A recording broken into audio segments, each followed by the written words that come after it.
Assalamu alaikum guys, this is Zaheer Khan. I'm back with smart sentences. If you want to speak fluently, अगर आप fluent बोलना चाहते हैं, fluency के साथ बोलना चाहते हैं, सो ये स्मार्ट सेंटेंसेस आपके लिए बहुत ज़्यादा ज़रूरी है। तो पहला हमारा स्मार्ट सेंटेंस है don't stand on ceremony. Don't stand on ceremony, तकल्लुफ़ मत कीजिए।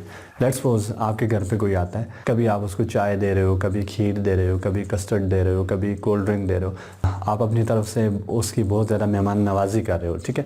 तो वो आगे से बोलता है डोंट स्टैंड ऑन सेरेमनी, तकल्लुफ़ मत कीजिए। हालांकि अंदर से वो चाह रहा होता है कि और लेकर आएँ, और लाओ बेटा और लाओ। सेकेंड है हमारा they are starving. They are starving, वो भूख से मर रहे हैं, यानी कि उनको बहुत ज़्यादा शदीद भूख लगी है। लेट्स सपोज आपने नाश्ता भी नहीं किया, लंच भी नहीं किया, तो डिनर के टाइम पे आपकी जो कैफियत होगी वो यही होगी। तो आप क्या बोलेंगे? I am starving. अच्छा, नेक्स्ट है हमारे पास लाइक मदर लाइक डॉटर। जैसी माँ वैसी बेटी। तो जैसी माँ होती है वैसी ही बेटी होती है, क्योंकि उसकी तरबियत का उसके ऊपर बहुत ज़्यादा असर होता है। तो जैसी मॉम होगी वो उसकी बेटी भी आगे से ऐसी ही होगी। हमारा नेक्स्ट स्मार्ट सेंटेंस है वो है last the moment arrived.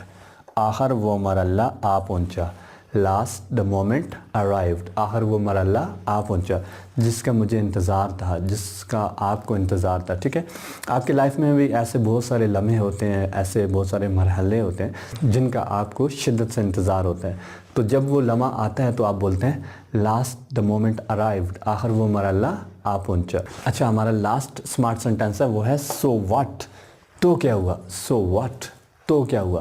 Let's suppose आप कहते हैं मैंने उसे किसी और के साथ बात करते हुए देखा, तो वो आगे से कहता है सो व्हाट, तो क्या हुआ। ओके गाइस, वीडियो पसंद आई हो शेयर ज़रूर कीजिएगा। Thank you so much. अल्लाह हाफ़िज़।